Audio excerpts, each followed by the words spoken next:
Tout ce dont je me souviens, c'est qu'ils étaient de type européen. Il y en a un qui m'a mis sa main devant ma bouche et m'a demandé de me taire, sinon il me plantait avec un cutter.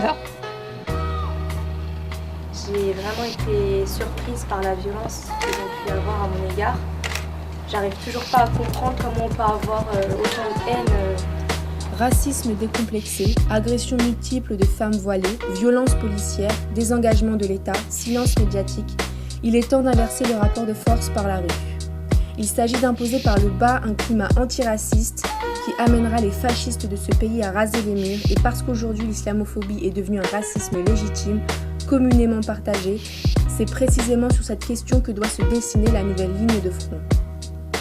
Au-delà des divergences idéologiques, politiques ou stratégiques, notre mobilisation réunit des organisations et des personnes qui, face à la montée de la violence raciste, qui touche particulièrement les musulmans mais aussi les noirs, les arabes, les roms et les sans-papiers, veulent montrer que la réponse ne sera pas la peur.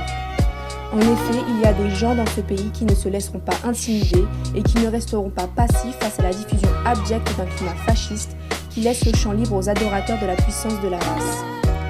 Face au retour des ratonnades pouvant aller jusqu'au meurtre, à la banalisation des violences policières et au mépris grandissant de la dignité humaine au profit d'impératifs d'uniformité, de supériorité et d'efficacité, la puissance publique se montre au mieux inefficace et il appartient à tout un chacun d'intervenir.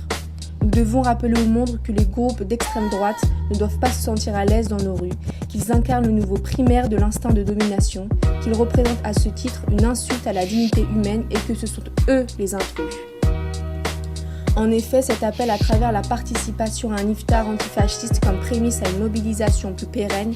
vise à imposer clairement un rapport de force entre nous, musulmans et musulmanes, et ces groupes d'extrême droite qui multiplient les agressions islamophobes dans un silence médiatique édifiant, mais aussi entre nous et l'État,